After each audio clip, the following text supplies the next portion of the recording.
ان پہ بھی بڑا کرم کرتے اور ان کو بھی ہنسا دیا کرتے تھے اور ان کی دکھوں کی زندگی کو بھی جو ہے سکھوں میں تبدیل فرما دیا کرتے تھے۔ عرب شریف کے اندر یعنی مکہ میں ایک شخص رہتا تھا جس کا نام تھا صفوان بن امیہ۔ امیہ وہ شخص جس نے حضرت بلال حبشی رضی اللہ تعالی عنہ پر ظلم ڈھائے، تکلیفیں ڈھائیں اور ان کو تکلیفوں کے اندر مبتلا کیا۔ امیہ کا بیٹا تھا صفوان۔ امیہ بدر کی جنگ میں مارا گیا، اسی طرح امیہ کا بیٹا بھی مارا گیا، ایک صفوان نہیں دوسرا تھا۔ اب صفوان کو دکھ تھا کہ میرا بھائی بھی مارا گیا ہے اور میرا باپ بھی مارا گیا ہے، مجھے بدلہ لینا چاہیے۔ عرب میں ایک شرارتی ذہن کا شخص اور بڑا تیز تراز، اس کا کزن تھا صفوان کا، عمیر بن وہب اس کا نام تھا۔ اس کا ایک بیٹا تھا، اس کا نام بھی وہب تھا۔ اس عمیر کو دکھ تھا کہ میرا بیٹا قیدی ہو گیا بدر کے میدان کے اندر۔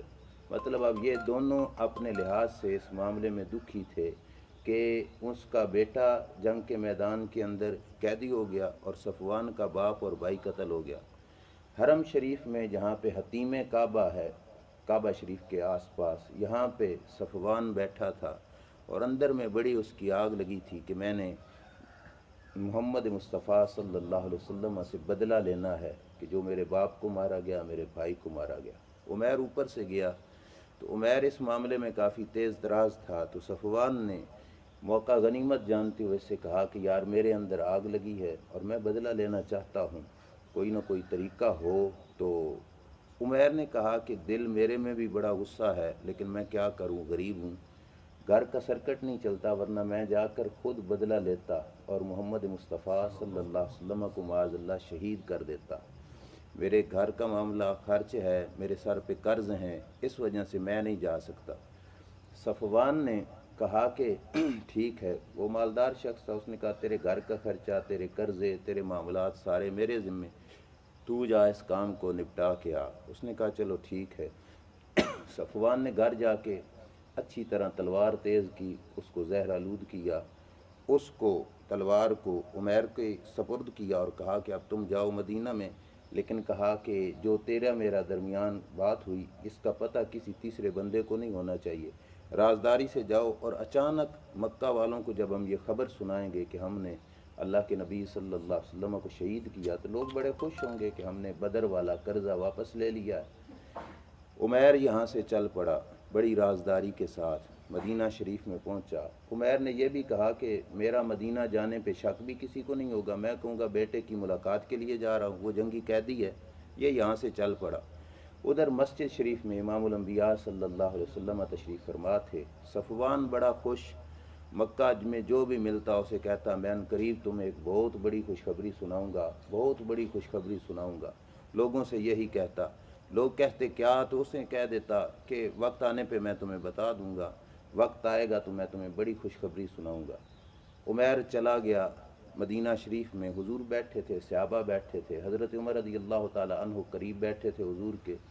دور سے عمیر بن وہب جو کافر تھا اور دشمن تھا دین کا، اس کو آتے دیکھا، حضرت عمر اٹھ کے کھڑے ہو گئے، قریب جا کے دیکھا تو اس نے گلے میں تلوار بھی لٹکائی ہوئی تھی۔ حضرت عمر نے یہاں سے پکڑ لیا اور یہاں سے پکڑ کر بارگاہ نبوت میں لا کے پیش کیا، یا رسول اللہ یہ دین کا دشمن اور یہاں پہ پہنچایا اور اس کے گلے میں تلوار ہے۔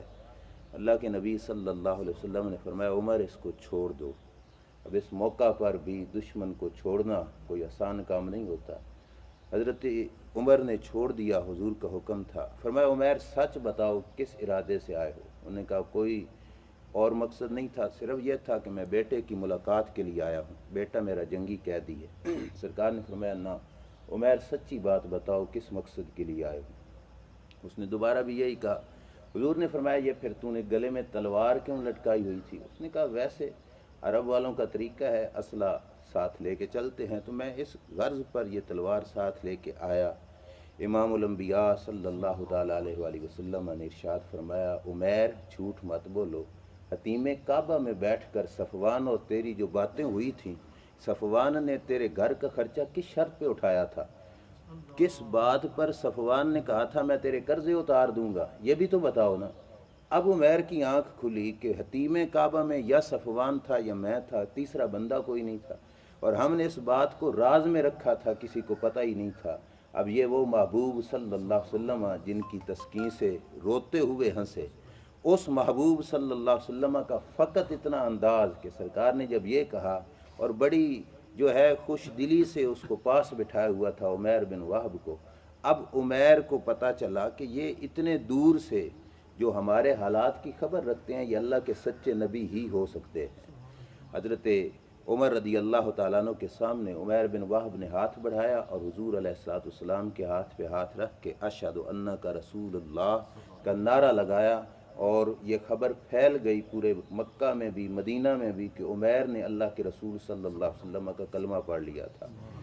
ساری زندگی بھی اگر عمیر اس دکھ کو ذہن میں رکھ کر پھرتا رہتا تو روتا رہتا، کلمہ پڑھنے میں اور حضور کی بارگاہ میں بیٹھنے سے اسے یہ اعزاز ملا کہ اب اس کا رونا دھونا ختم ہو گیا اور اللہ کریم نے اسے عزتیں عطا فرمائی۔ ایک نہیں درجنوں مواقع ایسے ہیں، اور یہ موضوع ویسے بہت طویل ہے، اور خاص طور پر اللہ کے نبی صلی اللہ علیہ وسلم کا یہ طریقہ تھا، کائنات میں لوگ جسے ہلکا سمجھتے تھے نا، حضور اس پہ بڑا کرم فرمایا کرتے تھے، اور زمانہ دیکھ کے حیران ہو جاتا کہ حضور کی کرم نوازی کا انداز کتنا ہے۔ خالد بن سعید ایک صحابی ہیں، ان کی چھوٹی سی بیٹی تھی جن کا نام آمہ تھا، لیکن خالد اسے پیار سے پکارا کرتے تھے۔ خالد بن سعید کی بیٹی، مدینہ شریف کے اندر ان کا ڈیرا تھا۔ ان کی بیٹی کبھی کبھی بارگاہ نبوت میں حاضر ہوتی، چھوٹی بچی، اور حضور کی پشت پر تھی نا مہر نبوت، اس مہر نبوت کا نشان، تھوڑا سا گوشت ابھرا ہوا تھا، اس پہ تھوڑے بہت بال تھے۔ یہ پیچھے سے جا کر نا حضور کی اس مہر نبوت کے ساتھ کھیلتی۔ خالد بن سعید کبھی کبھی منع کرتے تو حضور علیہ الصلوۃ والسلام کا شفقت کا انداز دیکھو کیا ہے۔ روایات میں آتا ہے جس وقت تک بچی خود حضور کو چھوڑ کے سائڈ پہ نہیں ہوتی تھی، حضور وہاں پہ تشریف فرما رہتے تھے۔ اگرچہ کوئی اور کام نہ ہوتا تو فقط اس بچی کی خوشی کی خاطر، اور خالد بن سعید روکتے نہ تو حضور فرماتے خالد اس کو روک کو نہیں، جب یہ خود جی بھر کر سائڈ پہ ہوگی نا اس وقت ہم اٹھیں گے، اس وقت تک نہیں اٹھیں گے جب تک کہ یہ ہمارے ساتھ کھیل رہی ہے۔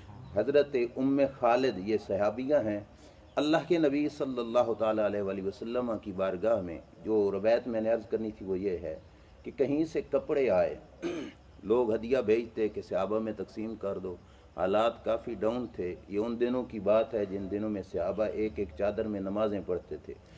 اللہ کے پیارے محبوب صلی اللہ علیہ وسلم کی بارگاہ میں کہیں سے کپڑے آئے، ان کپڑوں کو حضور نے کھولا تو ان میں ایک چادر نکلی کالے رنگ کی، اور سارے کپڑوں میں سے جو عمدہ کپڑے تھے وہ چادر تھی سب سے عمدہ، اس چادر پہ سرخ اور پیلے رنگ کی کڑھائی ہوئی تھی۔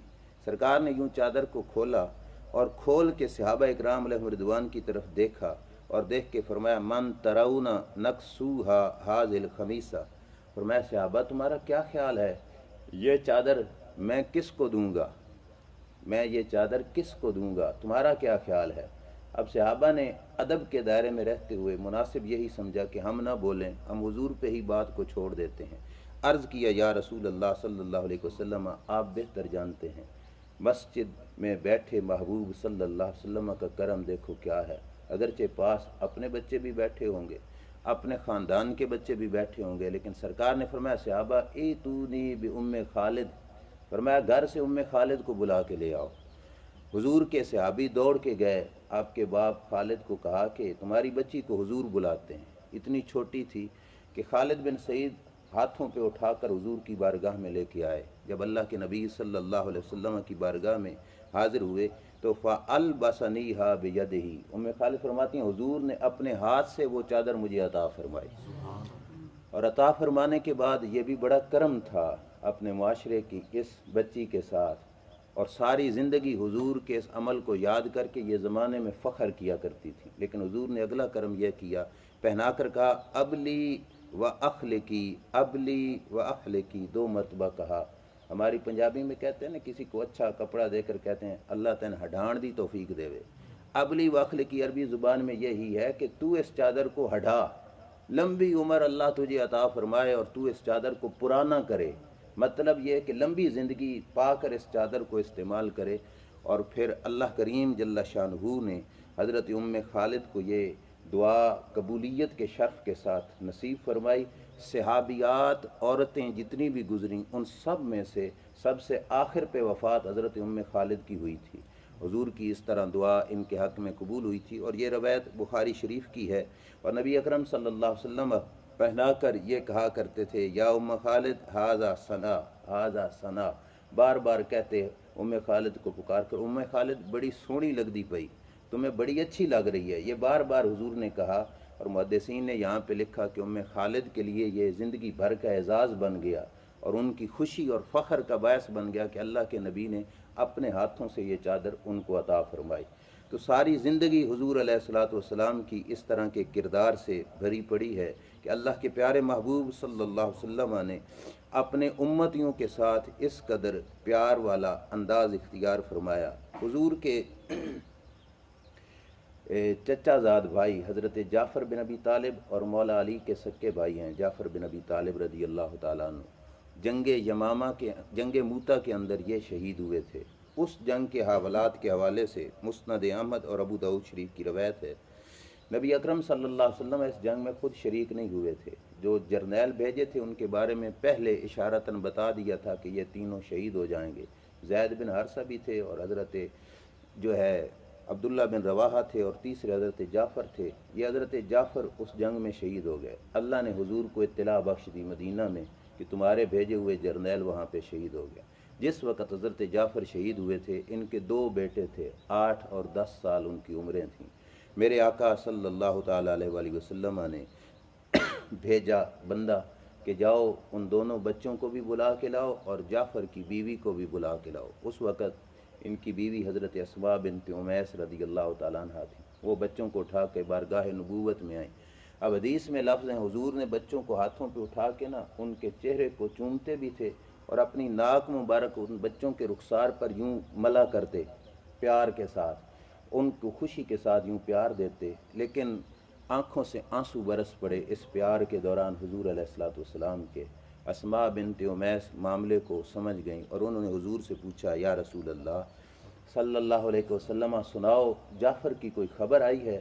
تو میرے نبی علیہ الصلوۃ والسلام نے بہتی ہوئی آنکھوں سے کہا، اصیبو الیوم، فرمایا آج کے دن جعفر شہید ہو گئے۔ اب چھوٹے چھوٹے بچے اور عورت ذات یعنی بیوہ ہو گئی، اب ان بچوں کی پرورش کرنا یہ ذمہ داری تھی حضرت اسماء بنت امیس رضی اللہ تعالیٰ عنہ کی۔ حضرت اسماء کی آنکھوں سے بھی آنسو بہنے لگ گئے۔ کئی معاملات وہاں پہ حضور نے شفقتوں برے کیے، اور اس روتی آنکھوں کو حضور نے ہنسایا۔ سب سے پہلے تو حضور نے یہ کیا کہ بچوں کو پاس بلا کے ان سے پیار کیا، ان کے بال بڑے ہوئے تھے، سرکار نے فوراً جو ہے حلق کرنے والے کو بلایا اور کہا ان بچوں کے بال بنا دو۔ بال بنا کے بچوں کو صاف ستھرا کر کے حضور نے گودی میں بٹھا لیا۔ ساتھ صحابہ کو کیا فرمایا؟ فرمایا لا تغفلوا آل جعفر من ان تصنعوا له طعاما، فرمایا آج جعفر کی وفات ہوئی ہے، آج جعفر کے گھر والوں نے کھانا نہیں بنانا، فرمایا برادری ان کے رشتہ دار محلے دار آج جعفر کے گھر کھانا تم نے بنا کے بھیجنا ہے۔ یہ ہمارے ہاں غلط رواج ہے کہ ہم جس گھر میں فوت کی ہو ہم خود چڑھ جاتے ہیں وہاں سے کھانے کے لیے۔ حضرت جعفر فوت ہوئے تو حضور نے فرمایا انہوں نے نہیں بنانا، تم بناؤ ان کے لیے کھانا، اور آل جعفر کے گھر یعنی حضرت جعفر کی اولاد کو تم کھانا پیش کرو۔ کھانا پیش کیا گیا۔ حضور اکرم صلی اللہ تعالیٰ علیہ وآلہ وسلم نے گود میں دونوں بچوں کو بٹھایا، اور بچے کی جو ماں تھی وہ فطرت انسانی کے تحت روئے جا رہی تھی۔ یہ آخری جملہ حضور کا بڑا کمال کا تھا۔ حضور نے گودی میں بٹھا کے بچوں کے بارے میں اس کی ماں سے فرمایا الایلۃ تخافین علیہم، اے خاتون کیا تم بھوک کا خوف کرتی ہو کہ تمہارے بچے بھوکے مر جائیں گے؟ ہوتا ہے ایسے کہ بیوہ خاتون کو یہ ڈر ہوتا ہے کہ ہمارے بچے کہاں جائیں گے۔ سرکار نے فرمایا کیا تم اس کا خوف کرتی ہو؟ تو انہوں نے عرض کیا یا رسول اللہ جی ہاں، جعفر نہیں رہے تو ہمارے بچوں کا کیا بنے گا؟ میرے نبی علیہ السلام نے دونوں بچوں کو یوں پاس بٹھا کے فرمایا انا ولیہم فی الدنیا والآخرہ، فرمایا یہ بچے صرف تیرے نہیں میرے ہیں، اور میں ان کا والی دنیا میں بھی ہوں، ان کا والی آخرت میں بھی ہوں۔ جن کو حضور اپنا کہہ دیں اس سے بڑی کیا بات ہوگی، اور ان کے والد کا دنیا سے رخصت ہو جانے کے باوجود جو رحمت کا جو سہارا حضور کی طرف سے ان کو ملا، یقیناً وہ درد ان کا اٹھ گیا ہوگا، اور سرکار نے ان روتی ہوئی آنکھوں کو بھی اپنے اس کردار کے ساتھ ہنسایا اور اپنے حسن اخلاق کے ساتھ ان پہ کرم نوازی فرمائی۔ اسی واسطے رب ذوالجلال نے فرمایا تھا لَقَدْ جَاءَكُمْ رَسُولٌ مِّنْ أَنفُسِكُمْ عَزِيزٌ عَلَيْهِ مَا عَنِتُّمْ، فرمایا تمہارے پاس میں نے وہ رسول بھیجا جن کا دل ایسا ہے کہ تم تکلیف میں پڑو تو ان کو یہ برا لگتا ہے، انہیں سے یہ تکلیف برداشت نہیں ہوتی، اور تمہاری تکلیف کو میرے محبوب صلی اللہ تعالیٰ علیہ وآلہ وسلم برداشت نہیں کرتے۔ ایک اور روایت سنیے، یہ بخاری شریف میں بھی ہے۔ حضرت ثمامہ بن اسال صحابی رسول ہیں، اسلام لانے سے پہلے یمامہ کے علاقے کے یہ سردار تھے۔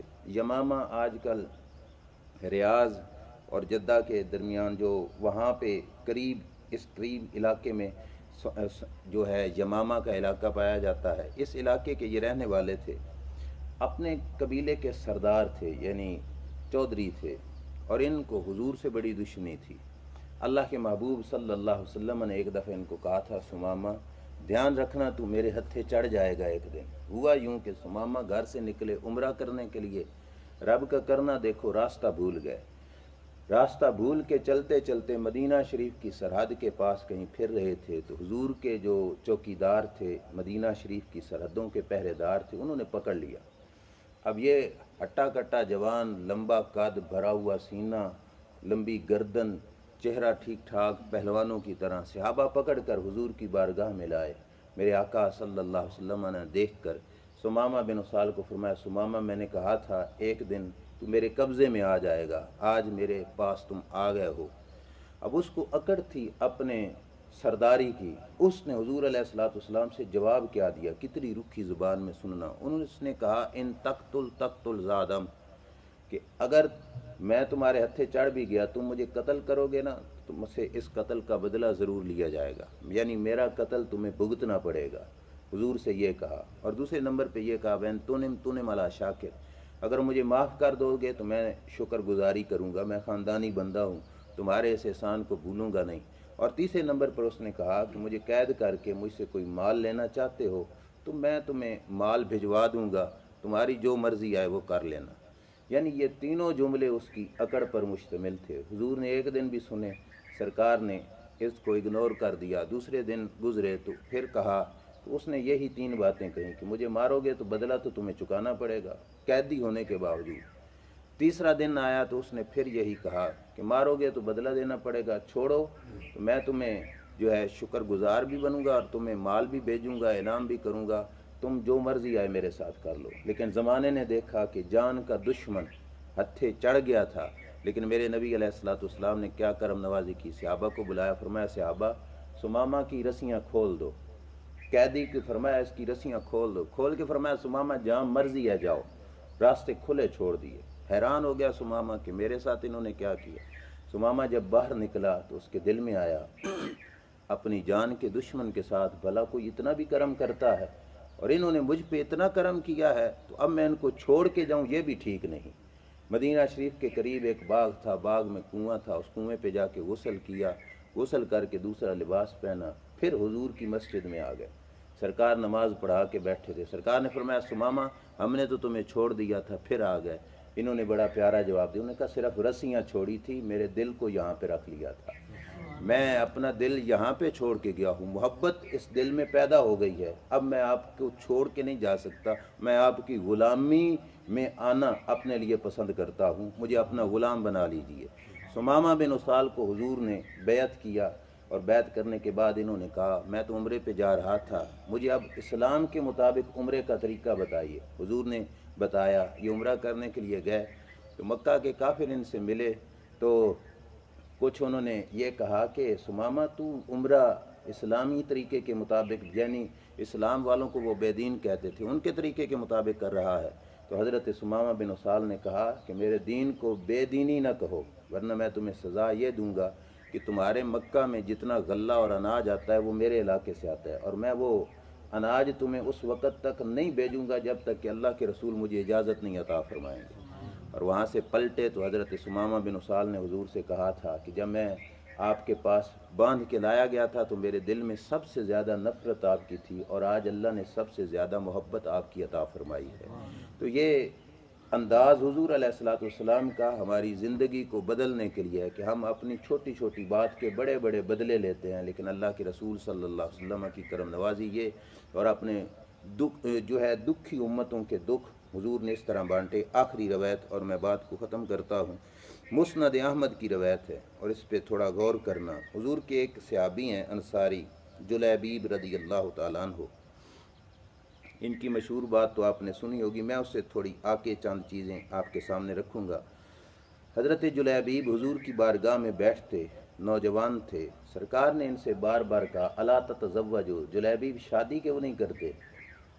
خاموش ہو گئے، دوسری بار بھی کہا، تیسری بار بھی کہا، تو حضور اکرم صلی اللہ علیہ وسلم سے عرض کرنے لگے من یتزوجنی، مجھے رشتہ کون دے گا؟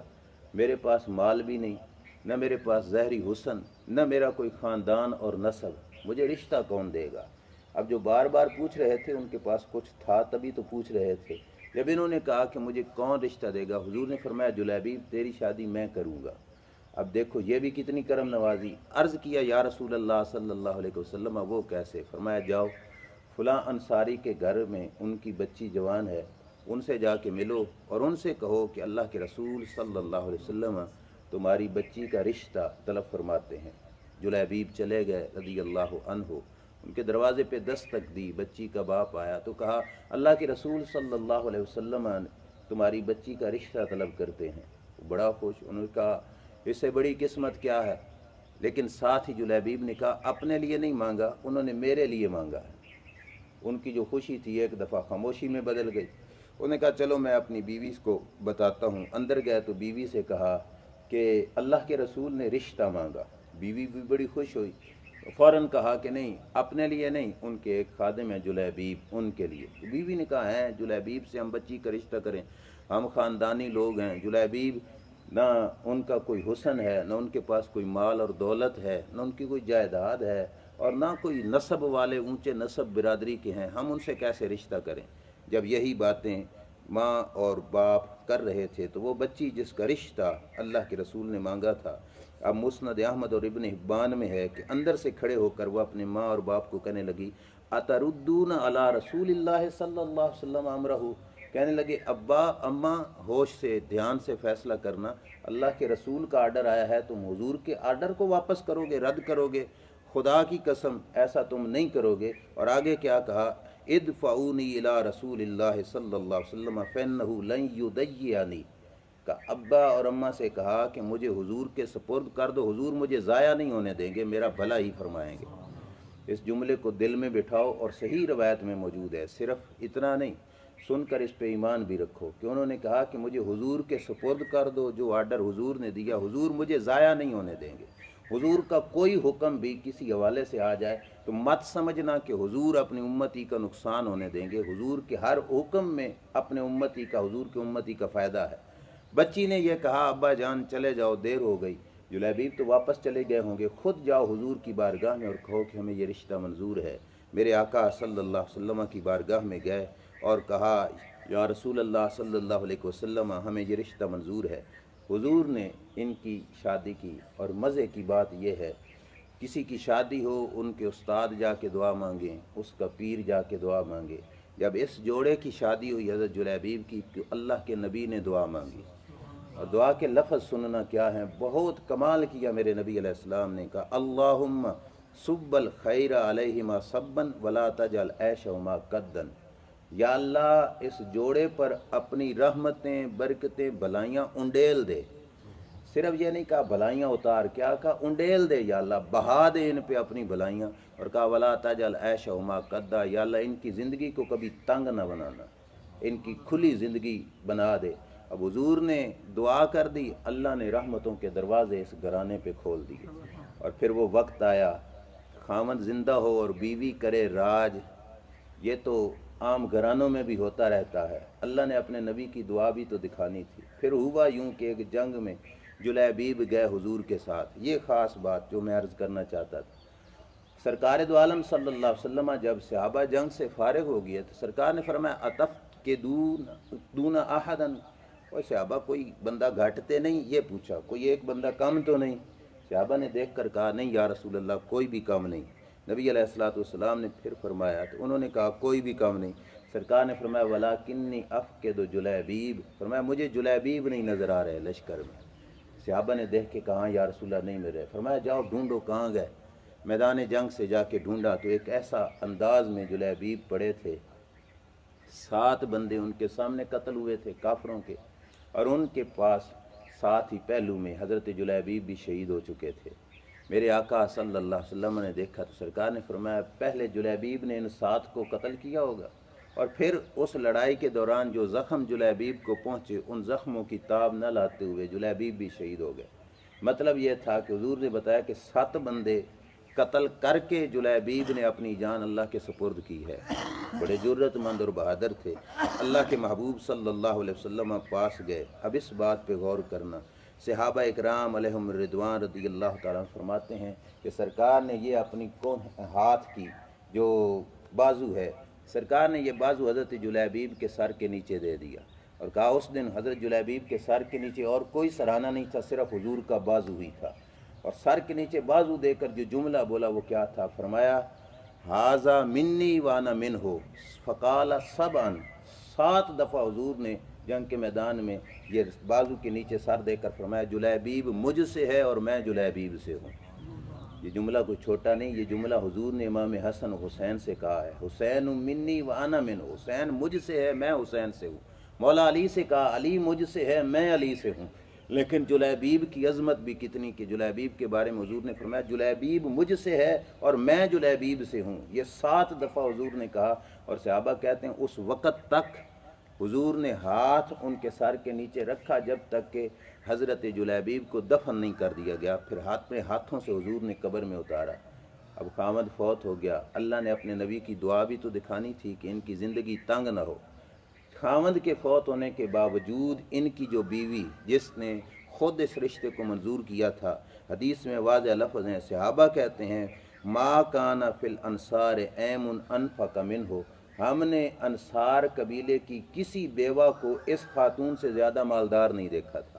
اس کا گھر کا سرکٹ بڑا اچھا چلتا تھا، اور وجہ یہ تھی کہ انہوں نے حضور کے حکم کو مانا، اور اللہ نے خامد کے فوت ہونے کے باوجود بھی ان کے رزق میں اس قدر کشادگی فرمائی کہ اللہ نے ان کو کھلا رزق عطا فرمایا.